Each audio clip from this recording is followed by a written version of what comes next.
All right, so basically how the format of this works is that I say the title of the poem, and then and then I read the poem, so I don't stop in between and explain that.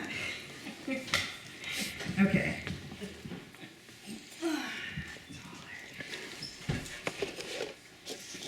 What's out there?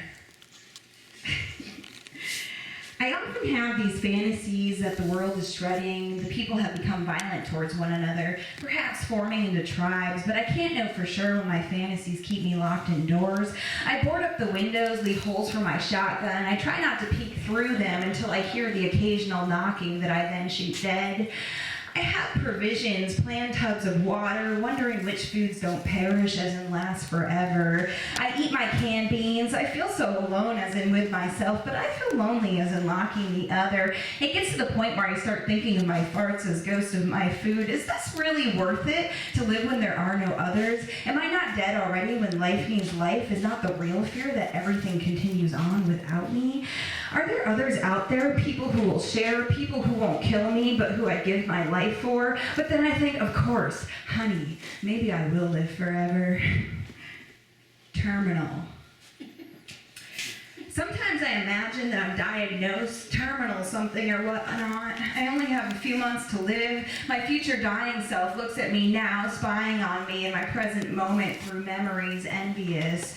In my more humble moments, I think of those others who really live that reality, live the reality that they must die very soon. What do you do? What do you say to others? What are others when now it is only you? Your eyes are open and you know what that means. Other eyes are open, staring at you, telling you nice things, trying to connect while pulling away. But now it is only you. I feel so bad for these others, for my grandmothers who must die now, not knowing, I think, truly of their deaths. I recycle through my head what it must feel like to be so very aware of the end, and then I realize I am these others, a terminal patient aware of my demise, death in every breath. It is only me, so I am them. I just have longer to live.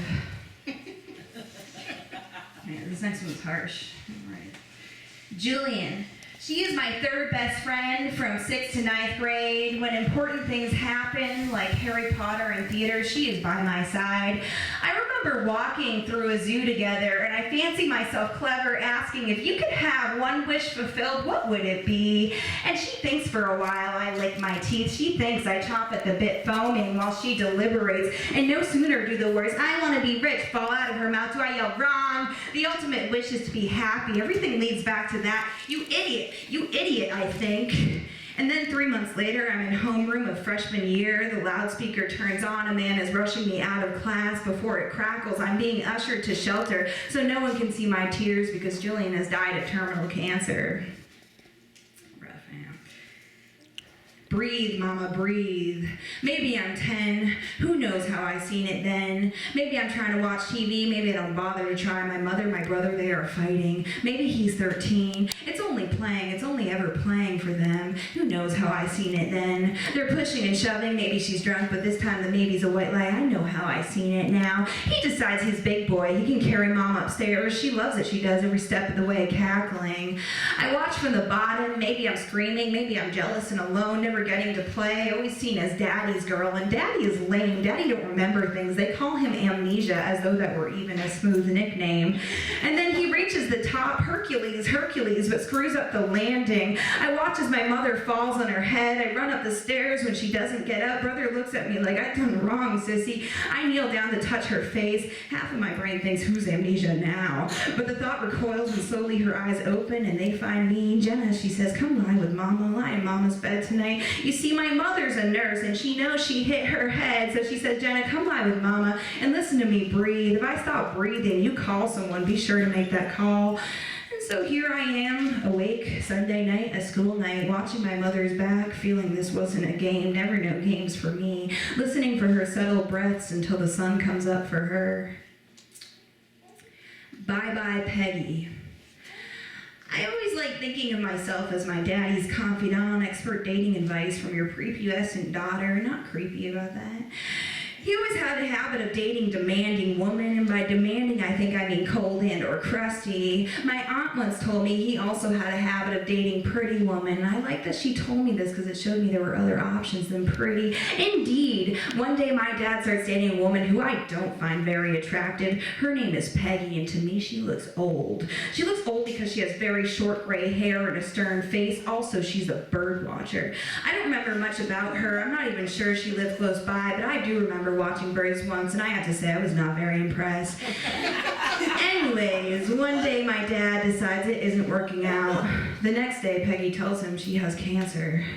My dad feels like total shit, but I say it's okay to break up with her still, even though she'll hate you. So my dad pulls the trigger, and Peggy must face cancer alone. By the time my next birthday rolls around, I receive a package in the mail.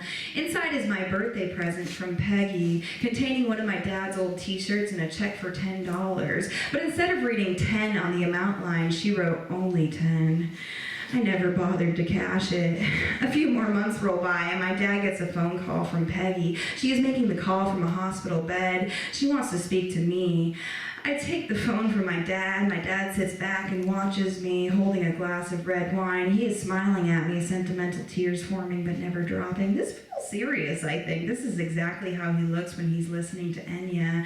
He's smiling at me, and I'm smiling back while I listen to Peggy berate me. You ungrateful little bitch. You don't even call me or thank me for your gifts. You don't even cash that shit. I smile and nod and say, love you too, Peggy. And when the time seems right, I hang up on her. Now we are up in Syracuse, New York, where my father and Peggy grew up. We are here to visit my aunt and grandmother, and perhaps my dad had hoped to see Peggy. We are taking a walk in a park with my aunt and her dogs. Suddenly my dad says he needs to walk alone, and I feel betrayed, but I let him go. A half hour later, my aunt and I hear two girls running up the road screaming. What's wrong, we ask. There's a creepy man in the park, they say. Oh, that's just my dad. I look into the park and see a flock of birds billowing through the air. My father emerges. He's seen the birds too. And he says, I saw the birds, and that's how I know Peggy just died. And later that day, we find out Peggy has in fact died. Roughly around the time we were walking, roughly around the time a flock of birds and a pair of girls were chirping and screaming, fleeing away from my father. There's a mandatory postscript on this that my dad makes me read. Upon reading this poem, my father would like to contest that he did in fact stay with Peggy for quite some time while she had cancer. When she relapsed, that they had broken up. He'd also like to point out that the birds were not fleeing from him, but rather he had told them it was time to go shortly after his friends Donna and Joe called his cell phone telling him the news. And on a final note, he'd like to make a statement that my description of how he looks while listening to Enya is both cruel and bad. All right. This is the last one. It's a longer one. I'm not going to actually tell you the title of this piece until after I read it, so you take it somewhat seriously at first. Remind me to tell you after. Yeah. Hey. I went to the rally in D.C. to show my support for being a good person. I got there early with a bus of people I didn't know who went their own ways. I was all alone. I noticed a thin crowd through mist. I followed them, all these pink hats that at first I thought were fashion. What is this? I got scared. What is this trend? Finally, I asked someone. I pulled someone out of the mist and whispered, hey, excuse me, why is everyone wearing the hats? You haven't heard? She looked genuinely shocked on Facebook. I went, oh, okay. They are in solidarity, she said. I went, oh, okay, sorry. I kept walking through archways, the pink blurs growing brighter. My daddy was out there somewhere. I tried to find him, but suddenly I'm trapped. I was outdoors, but I couldn't move, drowning in a crowd of people who weren't alone. Angela Davis was talking, her head bobbing on screens, bobbing over the pink sea, which gurgled quietly until splash, Michael Moore's face cannonballed in. The crowd rippled with screams.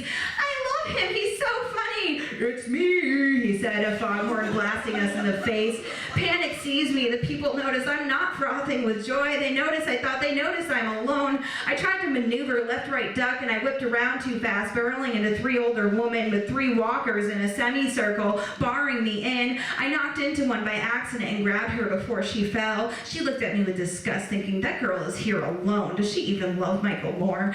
After hours of searching, I said hey to my dad for 2 seconds, but he had plans to go eat. leaving me hungry and alone again. I didn't complain. This wasn't about me. I was just here to be one of many who also had to pee. The porta potty lines were so long, so I kept walking until eventually I noticed a Bikers for Trump rally. Some guy was singing karaoke to a dismal crowd of 15. I noticed that all around them there was nothing but open space in a sea of a million, open space and open porta potties. Well, this is dumb, I thought, and gladly peed on their turf. I was growing cold. I was swept in and out of marching, in and out of crowds, pink tides pulling me in all directions. I waded towards the only monument I recognized, the giant gray phallus piercing the pink sunset. The crowds there were particularly thin. I see a liberal with an umbrella floating by a group of Trump children. The children say, "Go Trump," and the grown woman screams at them, "Fuck you. I've got my umbrella, so I'm ready for the golden showers." When I pass her, I whisper to myself, "Hey, those are children you're screaming at about kinky sex stuff." And I looked ahead because I saw a disturbance on Honest Abe's stoop, so I walked over only to find more Trump children being yelled at by adults. Honestly, Abe, I thought, I don't know how I feel right now. If I see a child being hurt, I am going to protect them. So I sat nearby to watch, and I thought, I can feel bad for the children. It's the Trump adults who suck. But no sooner did the thought leave my brain than an old man in a Trump hat came teetering over to where I was sitting. He had bruises all over his face. He was losing balance fast. I jumped up to catch him. I held his body, guiding him into a sitting position, and he thanked me. "Are you okay?" I asked. He said he just needed to sit. I didn't realize I was rubbing his back. Eventually, a woman came to retrieve him. Her face was so bloated with Botox that she could not see me, whispering, "Hey, be safe." Then someone from the bus showed up, and I thought, yes, I am no longer alone. We talked about how our days went. They said, "Don't you just love all these hats? It's like Facebook in real life." I said, "I never liked pink, but yeah, I guess." They asked if it was a gender thing. I said, "Yeah, I guess." They said they were called pink pussy hats, like pink vaginas. I nodded, but in my head was thinking, what about the pussies that are not pink or the woman without pussies? But I said nothing because I thought I feel so confused, and I thought, I don't want to be alone again.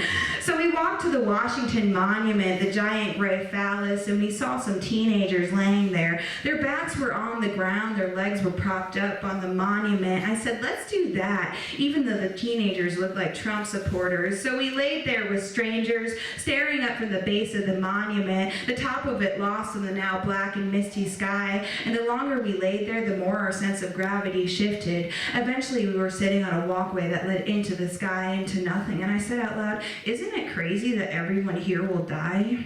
I thought, we're all going to walk this bridge someday. I think I may be the type of person willing to die for my country, willing to die for this world.